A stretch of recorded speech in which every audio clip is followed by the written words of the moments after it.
Konsentrasi Daren dalam menyetir menjadi terpecah karena memikirkan perkataan Ipan. Daren memang tidak mengetahui informasi apapun tentang pembeli rumah itu. Tapi orang itu terlihat serius karena uang DP yang tidak sedikit justru sudah ditransferkan. Bro, lo masih di sana nggak sih? Kenapa tiba-tiba nggak ada suaranya? Perkataan Ipan kembali membuyarkan lamunan Daren hingga ia sedikit tersentak dan hampir menabrak sebuah motor yang berada persis di depannya. Beruntung Daren buru-buru menginjak rem hingga kecelakaan itu pun bisa dihindari. Daren mengerut dada sambil mengucapkan alhamdulillah. Ia juga beristighfar berkali-kali karena hampir saja celaka. Ternyata memang benar, menelpon atau menggunakan ponsel saat berkendara itu berbahaya. Sayang, banyak sekali para pengendara yang sering mengabaikan hal itu, hingga dengan leluasa menggunakan gawainya saat menyetir dan membahayakan dirinya juga orang lain. Beberapa suara klakson mobil yang ada di belakangnya membuat Daren buru-buru kembali melajukan mobilnya. Ia kali ini menyetir dengan hati-hati dan langsung mematikan panggilan yang masih tersambung pada Ipan. Jaraknya untuk sampai di rumah juga sudah lumayan dekat. Sampai di depan rumah, ternyata Ipan sudah menunggu di kursi rotan sambil memainkan gawainya. Kepalanya mendongak saat mendengar deru mobil Daren yang datang. Ia pun langsung bangkit dan menghampiri mobil itu. Kesiangan kita, tutur Ipan sambil masuk ke dalam mobilnya dan duduk di sebelah Daren. Tau gitu gue tadi nerima tawaran Diana untuk berangkat bareng. Lanjutnya. Sorry, gue lumayan sibuk tadi pagi. Dari semalam packing barang-barang yang akan dibawa pindah. Beresin punya Jarana juga. Timpal Daren.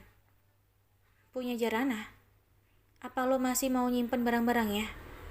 Maksud gue, kenapa nggak dikasihkan ke orang-orang yang membutuhkan gitu? Saud Ipan. Enggak bro, gue bakal simpen barang-barang milik Jarana sampai kapanpun. Itu semua kenangan buat gue. Timpal Daren sendu. Ipan yang tak lagi berkomentar. Ia tahu Jarana begitu istimewa buat Daren. Mungkin dengan menyimpan barangnya, Daren bisa mengobati kerinduan pada istri yang bisa kapan saja menyergap. Pagi ini, Bian nampak bersemangat seperti biasanya. Mukanya berseri-seri dengan senyuman yang tersungging di bibirnya pada setiap orang yang berpapasan. Sejak menjauhkan diri dari gemerlap dunia malam, Bian merasa lebih tenang dan hari-harinya lebih cerah. Bagaimana tidak, biasanya dia terbangun di pagi hari dengan kepala yang masih berat. Sisa semalam meminum bir sambil kabling. Tumben tuh, muka bahagia banget. Jatuh Hani yang melihat senyum tak hilang dari bibir bosnya itu. Emang lagi bahagia? Timpal Bian. Bagus deh kalau gitu. Setidaknya lo pasti lebih bersemangat bekerja. Gue bisa santai dikit, saut Hani. Siang ini gue ada keperluan. Gue mau jalan-jalan sama Nidia. Kayaknya gak masuk lagi sampai sore. Tugas Bian membuat Hani langsung mengendus kesal. Baru juga gue udah seneng. Hani mendelik. Gak usah protes, gue bosnya. Timpal Bian. Terserah lo deh. Hani melayangkan tangannya ke udara sambil berlalu meninggalkan Bian. Bian akui, dalam hal pekerjaan Hani memang bisa diandalkan. Hani juga sudah cukup lama bekerja di kantor Bian hingga sudah menguasai hampir semua seluk-beluk perusahaan itu. Di balik sikapnya yang egois dan keras kepala, Hani adalah sosok pekerja keras dan pantang menyerah. Dia juga selalu bersikap profesional dalam bekerja. Itulah yang menyebabkan Bian dulu begitu dekat dengan wanita yang selalu berpakaian seksi tersebut. Bian merogoh ponsel dalam saku celananya. Ia mengetik pesan untuk Nindya. Jangan lupa nanti aku jemput jam 1 siang. Kirim Bian. Sebelumnya, Bian memang sudah hubungi Nindya dan mengajaknya jalan siang ini. Siap mas, aku juga sebentar lagi pulang dari kampus, balas Nindya. Bian tersenyum, lalu meletakkan gawainya di atas meja. Ia pun duduk di kursi kerjanya untuk mengerjakan beberapa pekerjaan sambil menunggu jam yang dimaksud datang.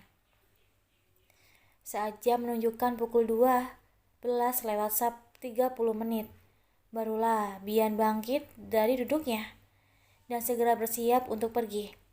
Ia langsung melajukan mobilnya menuju kosan Nindya. Saat sampai, ternyata wanita berwajah manis itu sudah menunggu kedatangan Bian di luar kamarnya. Ia langsung berdiri saat melihat mobil Bian datang. "Hai, langsung berangkat?" tanya Bian saat turun dari mobil. "Langsung aja," timpal Nindya. Bian mengangguk kemudian buru-buru melangkah cepat untuk membukakan pintu mobil untuk wanita yang sudah terikat dengan cincin di jemarinya. Nindya tersenyum semu. "Terima kasih," ujarnya sambil masuk ke dalam mobil. Bian menutup pintu mobil, kemudian duduk di balik kemudi di samping Nindya. "Kita makan siang dulu ya, aku belum makan siang nih," ajak Bian. "Aku sebenarnya udah ngemil tadi di kampus, tapi boleh deh," Nindya tersenyum lebar. "Kamu mau makan apa?" tanya Bian saat mobil mulai melaju. "Terserah aja, aku makanan apa aja doyan kok," jawab Nindya. "Tapi kamu pasti punya makanan kesukaan kan? Biar aku tahu makanan kesukaan kamu itu apa," Bian menimpali. "Ada sih makanan yang paling kusukai, bakso yang pedas, terus asem juga pakai cuka. Kalau aku selesai kuliah, terus pusing karena mata pelajaran, aku pasti sama teman-teman langsung makan bakso." Nindya tersenyum mengingat momen-momen itu. "Ya udah, kita makan bakso aja ya kalau gitu," timpal Bian. Nggak usah. Emang mas makanan kesukaannya apa?" Nindya balik bertanya. Apa ya?" Bian tampak berpikir. "Banyak sih, gak ada yang suka pakai banget, standar aja, kayak pizza, burger, steak, sate, semuanya suka kok," lanjut Bian. "Itu makanannya orang bule semua, aku malah kebalikannya, sukanya makanan khas Indonesia, kayak soto, pecel, batagor, mie ayam, yang gitu-gitu," timpal Nindya. "Nggak apa-apa, nanti bisa saling tukeran makanan, saling nyobain," saut Bian tersenyum. "Bisa gitu ya?" Nindya tersenyum lebar. "Bisa dong, apalagi kalau udah nikah, kan kamu chefnya.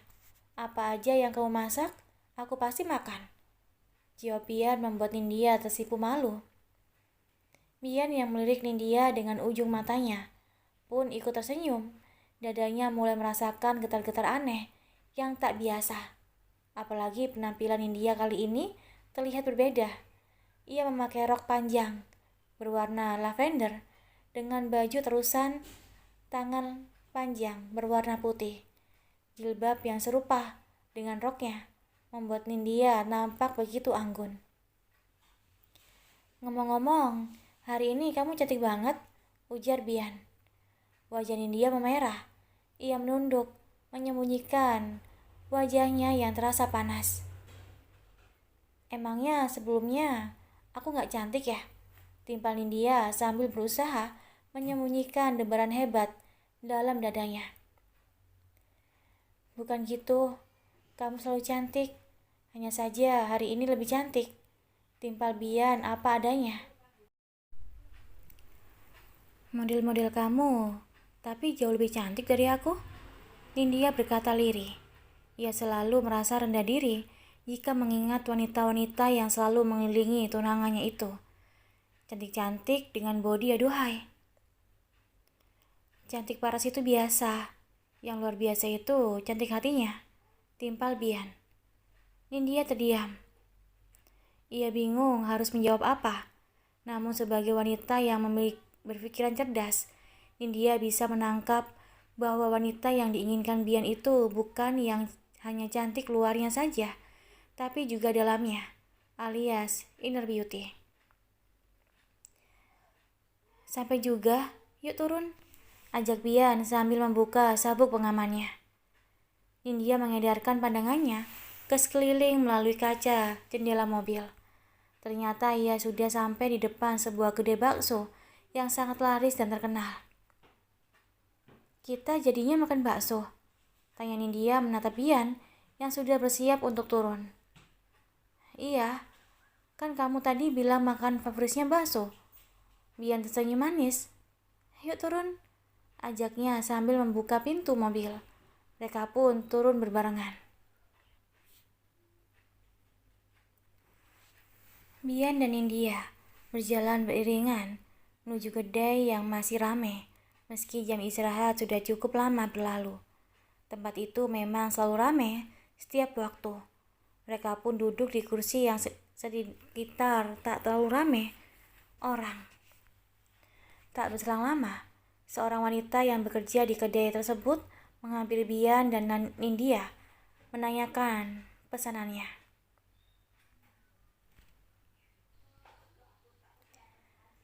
Aku bakso urat pakai mihun dan sayuran. Minumannya jus alpukat dengan sedikit gula. Tutur Nindya menyebutkan pesanannya. Aku bakso halus aja, campur. Minumannya lemon tea anget ya, ujar Bian. Wanita berbaju seragam hitam itu mencatat pesanan lalu berlalu meninggalkan keduanya. Tak perlu menunggu lama. 2 mangkok bakso yang masih mengepul sudah terhidang di atas meja dengan minumannya masing-masing. Selamat makan, tutur Nindya antusias seraya meraih sendok dan garpu. Ia meracik sendiri saus dan kecap yang mulai ia tambahkan ke dalam mangkuk. Tak lupa juga beberapa tetes cuka dengan sambal yang cukup banyak. Bian yang memperhatikan Nindya sampai menelan ludah melihat banyaknya sambal yang dituang ke dalam mangkuk bakso Nindya. Apa nggak akan sakit perut? Tanya Bian. Mudah-mudahan enggak, Nindya tersenyum lebar. Ia kemudian menyendok minyak, menyeruput sebentar, lalu melahapnya. Matanya langsung berbinar, antara merasakan kenikmatan sekaligus sensasi pedas yang dirasakannya. Enak, tanya Bian. Nindya mengangguk antusias. Seger banget, bikin mata melek, jawab Nindya sambil mengusap dahinya yang mulai mengeluarkan keringat. Mereka pun menikmati bakso masing-masing sambil berbincang ringan. Binar-binar kebahagiaan terlihat jelas dari mata keduanya. Sesekali senyum dari mulut keduanya mengembang sempurna. Alhamdulillah, diri Nindya sambil meletakkan sendoknya perlahan ke atas mangkuk yang sudah kosong. Bahkan habis dengan kuahnya yang tak tersisa setetes pun. Tak berselang lama, Bian pun menghentikan makanannya. Meski mangkuk di hadapannya terlihat belum kosong sepenuhnya. Ia menyisakan sayurannya seperti tauge dan sawi hijau. Kenapa sayurannya nggak dimakan, Mas? Itu vitamin loh. Nindya menatap heran. Bian tersenyum kikuk. Kurang begitu suka sayuran. Nindya pun mengangguk. Mulai mengerti makanan yang disukai dan tidak disukai calon suaminya. Dari yang ia tangkap, lelaki di hadapannya itu menyukai makanan yang tekstur garing dan kering, bukan yang berkuah apalagi sayur mayur. Boleh aku minta tolong? Tanya Bian ragu. Tentu saja, katakan, apa yang bisa aku bantu? Jawab Nindya antusias. Kedua tangannya ia letakkan di atas meja dengan mimik wajah yang sudah sangat siap mendengar jawaban Bian. Bian nampak ragu-ragu untuk menjawab. Mulutnya sudah berkali-kali terbuka, tapi kemudian menutup lagi. Ia bingung harus memulai bicara dari mana. Boleh antar aku beli baju muslim wanita? Itu loh, yang baju kurung sama jilbabnya yang panjang gitu, ujar Bian. Gamis maksudnya, Nindya memastikan. Iya itu, Bian tersenyum. Tentu saja, emangnya buat siapa? Tanya Nindya penasaran. Buat temen, hadiah, jawab Bian asal. Ia tersenyum grogi, mencoba menutupi kebohongannya. Ayo, biar aku antar ke suatu tempat, ajak Nindya sambil bangkit dari kursinya. Bian pun ikut bangkit dan berjalan bersamaan dengan Nindya menuju mobil. Mobil pun melaju sesuai arahan Nindya. Tak lebih dari setengah jam, Nindya meminta berhenti tepat di depan butik milik keluarga Jarana. Bian sempat tertegun sejenak menatap bangunan di hadapannya. Ayo turun, kok malah bengong? Ajak Nindya. Oh iya, jawab Bian. Ia mengikuti Nindya yang sudah turun lebih dulu. Di pintu masuk butik, Bian dan Nindya berpapasan dengan Diana yang hendak pulang. Bian, sapa Diana. Hai, sapa Bian pada Diana. Aku mau cari baju, lanjutnya. Oh iya, mari masuk. Diana menggeser tubuhnya, membiarkan Bian dan Nindya untuk masuk ke dalam. Diana kenalkan, ini Nindya, tunanganku, tuturnya pada Diana. Dan ini Diana, adiknya Daren, tutur Bian pada Nindya. Mereka pun bersalaman sambil tersenyum ramah. Salam kenal Mbak Diana, ujar Nindya yang diikuti anggukan kepala Diana. Oh ya, Mbak Jaranya mana? Tanya Nindya mengedarkan pandangannya ke sekeliling. Bian dan Diana sama-sama tersentak dengan pertanyaan Nindya yang memang tidak tahu apa-apa. Mbak Jara sudah meninggal, jawab Diana dengan mimik muka berubah sedih. Bahkan kaca-kaca di dalam matanya hampir pecah. Sekarang giliran Nindya yang tersentak. Mulutnya terbuka mendengar penuturan yang mencengangkan baru saja. Ia seolah tak percaya dengan apa yang didengarnya. Meninggal? Ulang Nindya dengan mata berembun. Diana pun mengangguk meyakinkan. Air mata tak bisa lagi ia tahan. Meluncur begitu saja dari kedua sudutnya. Innalillahi wa innalillahi roji'un. Lirin Nindya dengan rasa perih yang menjalar dalam hati. Ia teringat kebaikan dan keramahan Jarana, wanita solehah dengan akhlak yang luar biasa. Rasa tak nyaman dengan situasi demikian. Bian pun berdaham pelan. Oh ya, silakan dipilih. Mudah-mudahan bajunya ada yang cocok, kata Diana sambil mengusap pipinya. Ia mencoba menunda kepulangannya agar bisa melayani Bian terlebih dulu. Nindya yang ikut hanyut dalam kesedihan pun akhirnya ikut mengusap air matanya, lalu mengikuti langkah Bian untuk memilih-milih baju yang akan dibeli. Orangnya seperti apa, Mas? Tinggi, langsing, pendek, atau gimana?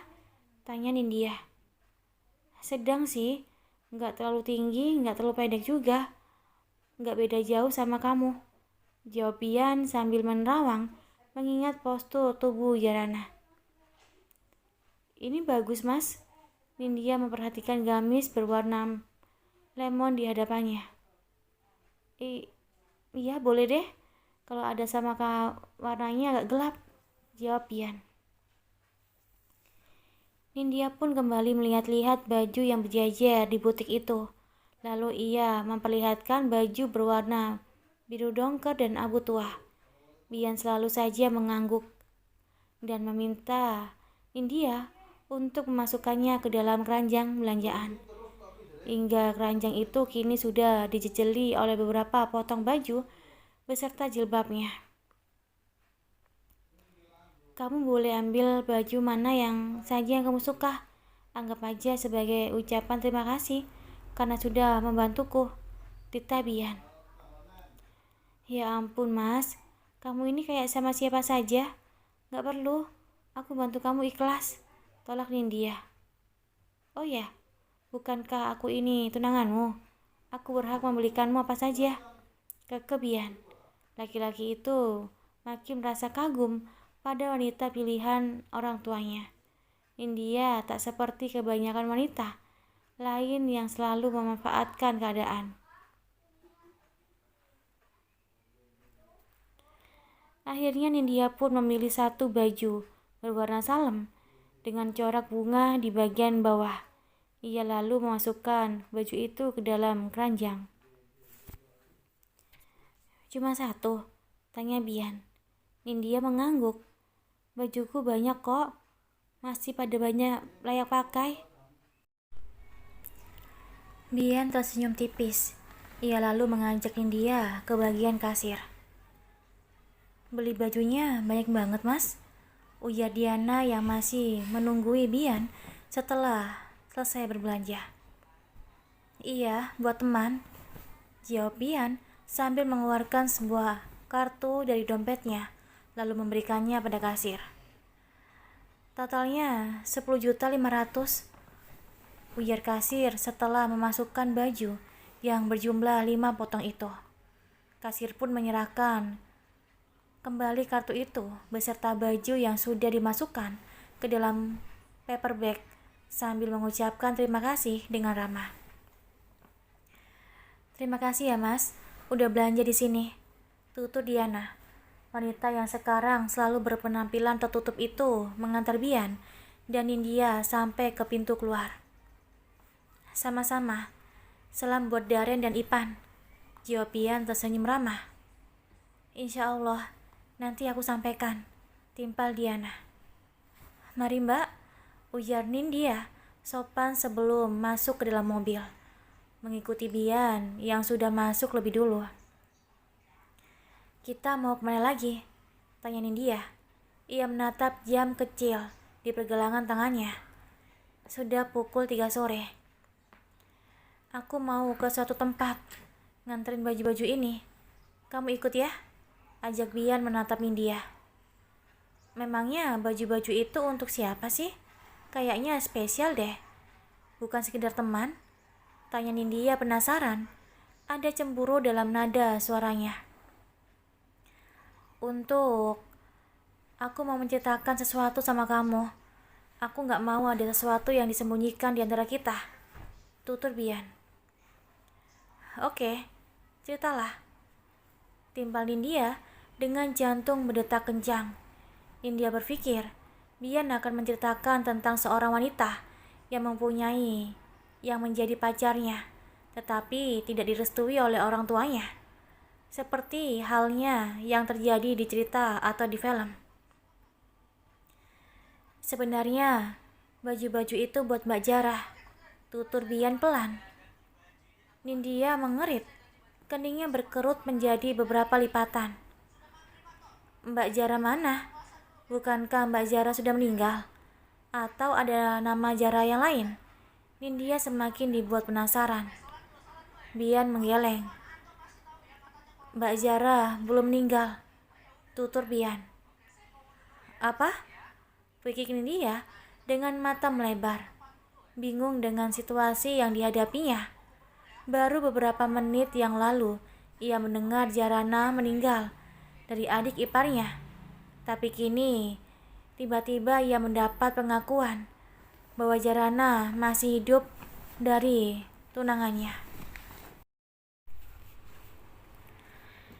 Nindya menatap lekat mata lelaki di hadapannya. Ia menunggu penuturan lebih jauh tentang apa yang didengarnya. Ceritanya panjang, kita sambil jalan ya, tutur Bian karena mobil mereka memang belum bergerak dari parkiran butik. Nindya mengangguk. Ia mulai mengenakan sabuk pengaman saat Bian menyalakan mesin mobil. dan melaju perlahan. Di perjalanan, Bian pun menceritakan semua peristiwa yang menimpa Jarana. Dari awal kecelakaan sampai sekarang tinggal di rumah di pinggiran kota. Juga tentang kecurigaannya pada Hani yang sekarang sedang diselidiki oleh Bian. Nindya mendengarkan dengan seksama, meski diselingi dengan beberapa kali pekikan kaget. Ia ikut prihatin dan miris dengan kejadian yang menimpa wanita sebaik Jarana. Kalau dugaan Mas tentang Hani itu benar, sungguh tega sekali dan benar kejam. Nindya meremas tisu di tangannya dengan geram.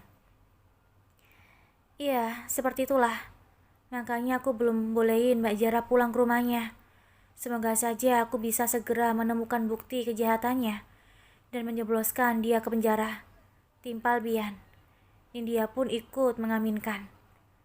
Setelah cukup lama berkendara, mobil pun sampai di depan rumah mungil yang ditempati Jarana. Nindya dan Bian pun segera turun bersamaan. Nindya menatap rumah yang berjarak beberapa langkah dari dirinya. Rumah yang nampak sepi dengan pintu tertutup rapat.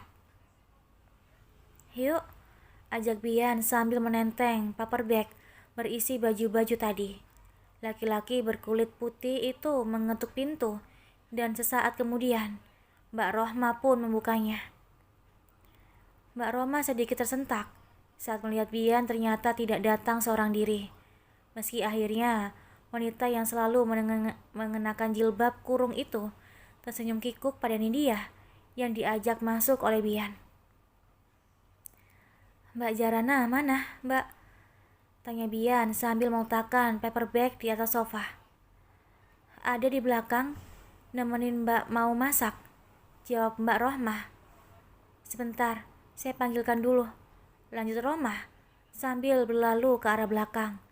Nampak Jarana sedang duduk di kursi roda sambil menatap ke arah kebun kosong. Mbak Jara, ada Tuan Bian sama cewek, ujar Mbak Rohmah. Siapa Mbak? Tanya Jarana mengerit. Nggak tahu, nggak nyebutin namanya, jawab Mbak Rohmah. Jarana pun membawa kursi rodanya menuju depan, meski benaknya bertanya-tanya siapa wanita yang datang bersama Bian. Saat sampai di ruang depan, Jarana sempat tertegun melihat kehadiran Nindya. Begitupun dengan Nindya yang nampak tersentak dengan keadaan Jarana. Mbak Jara, diri Nindya dengan mata berkaca-kaca.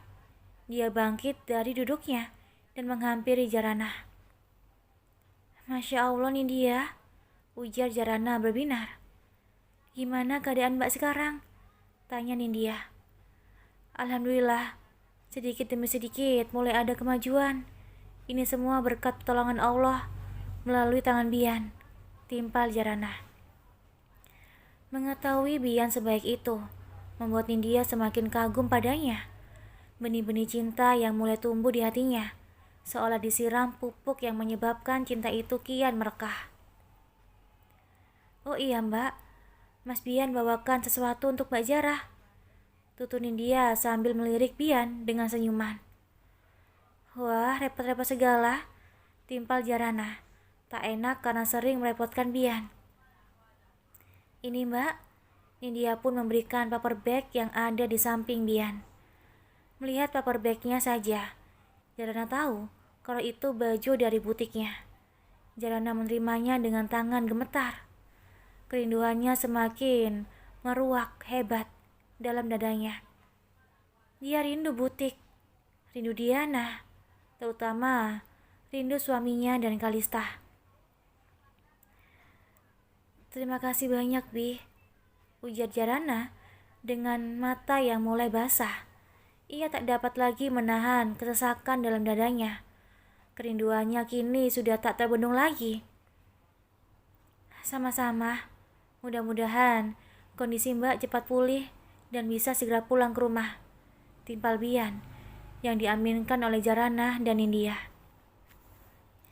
Kedua wanita berbeda usia, 4 tahun itu, berbincang-bincang dan saling tertawa bersama. Bian memilih duduk di luar sambil menyesap rokok yang baru saja dinyalakannya, membiarkan Nindya dan Jarana leluasa untuk bertukar cerita. Tawa keduanya sesekali terdengar sampai depan, membuat Bian merasa senang karena melihat Jarana yang lebih ceria. Ternyata mengajak Nindya ke tempat itu adalah hal yang tepat yang Bian lakukan. Senja di langit sana mulai menggelayut indah. Hembusan angin sore juga mulai terasa semakin mengencang.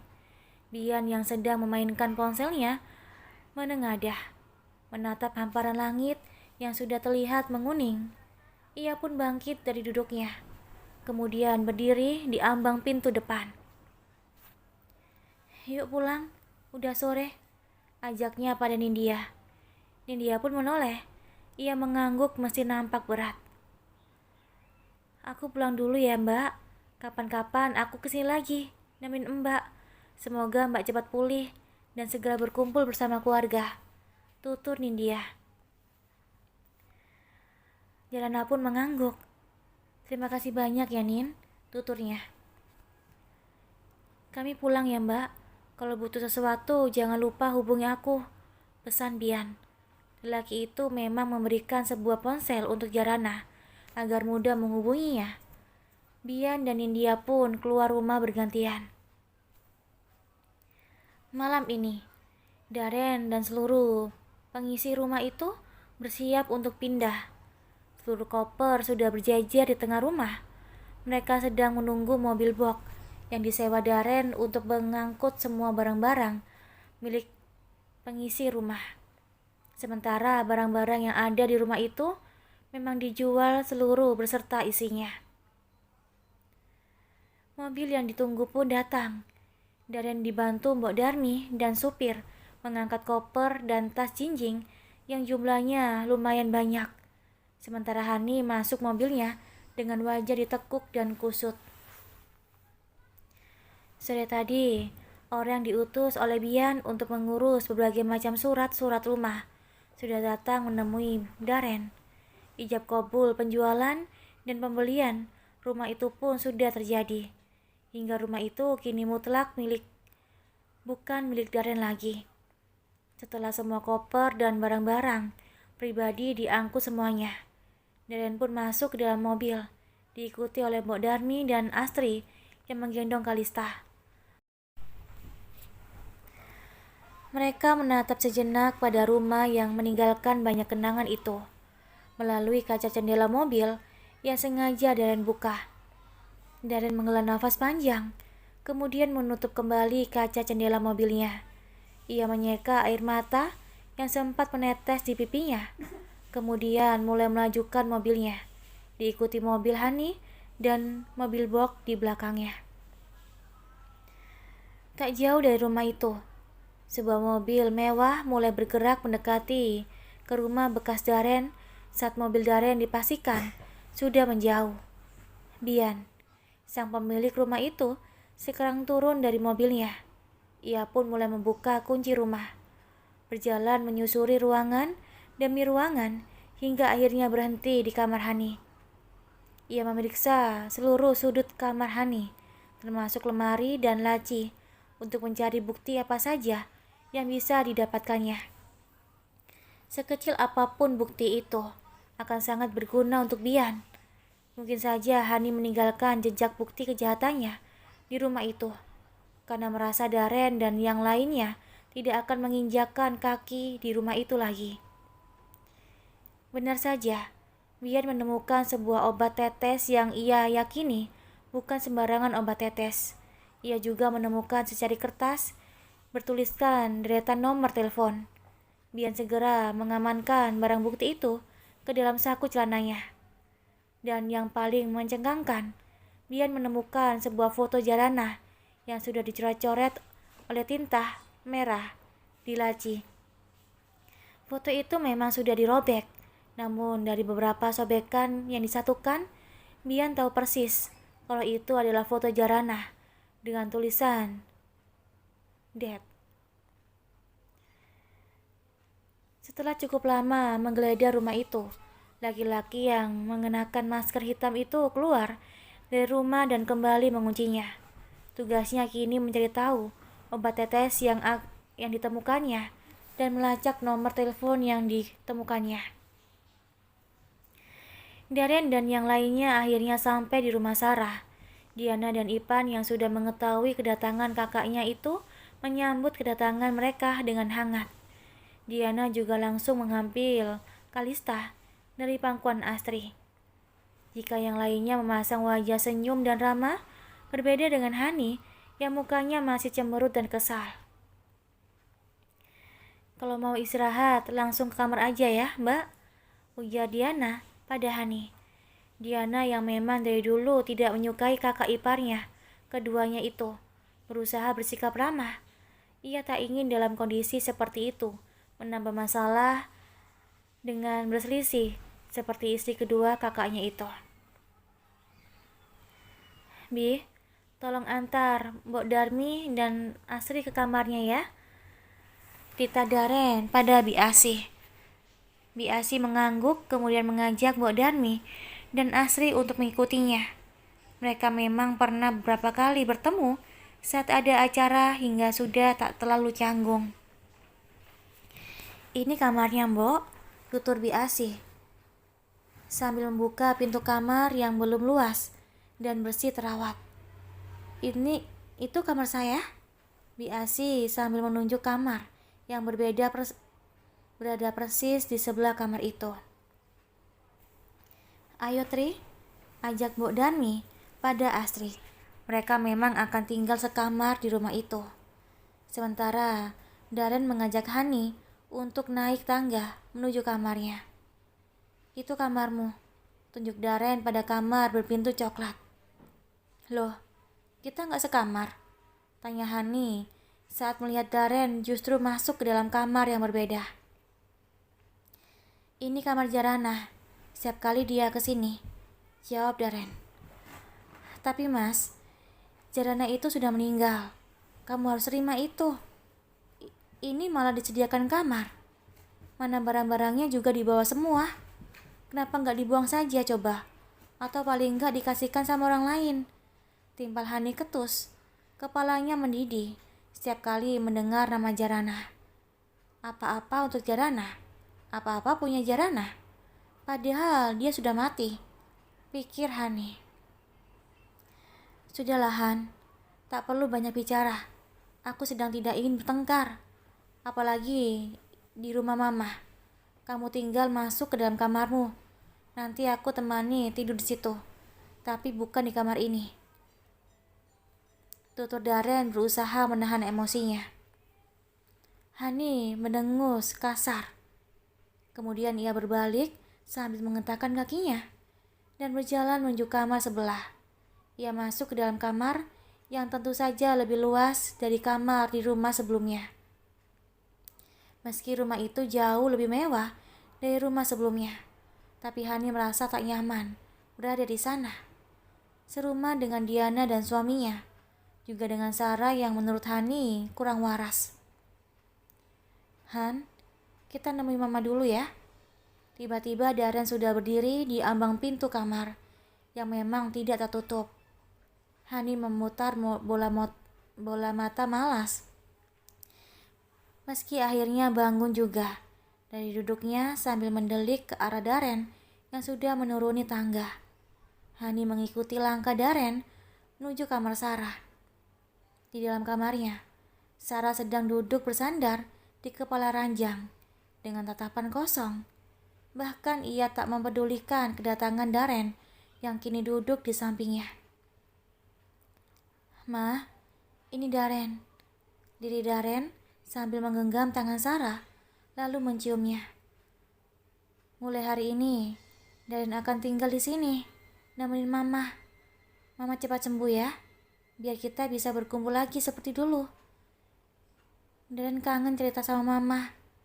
Darren kangen senyum Mama," lanjut Darren sendu. Hani yang berdiri di dekat Darren hanya memutar bola mata malas sambil bergumam pelan sekali, "Lebay." Ia menganggap kelakuan Darren itu berlebihan, apalagi kini suaminya itu mulai meneteskan air mata.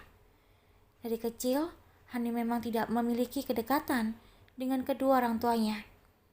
Ia yang hanya dibesarkan oleh baby sister, sudah terbiasa tanpa orang tua, hingga ia tak cukup memiliki empati pada semua orang tua di dunia ini.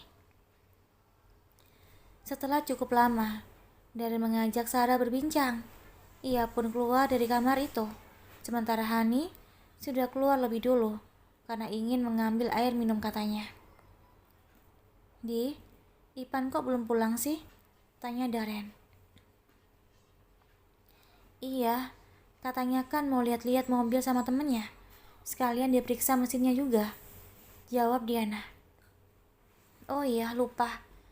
Kakak soalnya tadi pulang cepat. Gak enak nyusahin dia," timpal Darren. Ia pun naik tangga menuju kamarnya untuk mengambil gawai. Ia berniat hendak menghubungi Ipan dan bertanya masih di mana. Baru saja Darren mengusap ponselnya, sebuah panggilan dari nomor tanpa nama masuk ke gawai itu. Tak ditunda lagi, Darren langsung mengangkatnya. "Halo?" ujar Darren. Hening, tak ada jawaban, bahkan tak ada suara apapun. "Halo, dengan siapa ya? Ada yang bisa saya bantu?" Ya, Darren memperpanjang kalimatnya. "Halo?" Ternyata sama saja. Orang di seberang sana tak bersuara. Darren pun mengelitkan keningnya, heran. Apalagi saat sebuah isakan diri mulai terdengar di telinga Darren. "Halo?" Sapa Darren lagi, semakin dibuat penasaran. Sementara di seberang sana, Jarana menutup mulutnya dengan telapak tangan untuk meredam suara tangisnya yang mulai ingin pecah mendengar suara orang yang begitu dirindukannya.